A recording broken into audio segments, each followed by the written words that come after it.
আসসালামু আলাইকুম ওয়া রাহমাতুল্লাহ। আজকে একটা মজার প্রশ্ন করলাম, অনলাইন রেস্টুরেন্ট অপারেশন করলাম, এটা আমাদের যে শেয়ার না থাকতে পারলাম। আজকে যে আমাদের রোগী তাকবীর নাম, ওনার এপিলেপসি আছে, মানে মৃগী আছে বা কিছু নিল। সো ডিলিভারি অ্যাডাল্ট মাস, তার 40 বছর বয়স, 2 বছর বয়স না, যা কিছু নি শুরু হয়েছিল, উনি কাঁপতে কাঁপতে এই জিনিসটা ফুলে পড়েছে। এই শোল্ডার ড্রাগন ডিসলোকেশন হয়েছে, হাত থেকে ছুটে এসেছে, ছুটে আসে নাই, সেটা ভেঙেও দিয়েছে। আমাদের দেখাই, এই যে ওনার কাঁধের জয়েন্ট, এটা হচ্ছে ওনার হেড, এই জিনিসটা এখানে ছিল, এই ভেঙে চুরে একদম নিচের দিকে নেমে এসছে।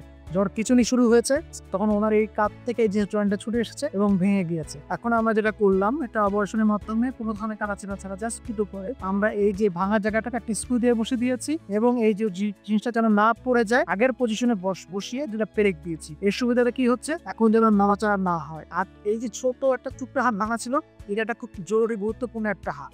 এইটা হাত থাকার জায়গায় থাকার ফলে আমরা হাতকে অ্যাবডাকশন করতে পারি, মানে হাত থেকে তুলতে পারি। এই পজিশনে না থাকলে আমরা অ্যাবডাকশন করতে পারবো না, হাত তুলতে পারবো না।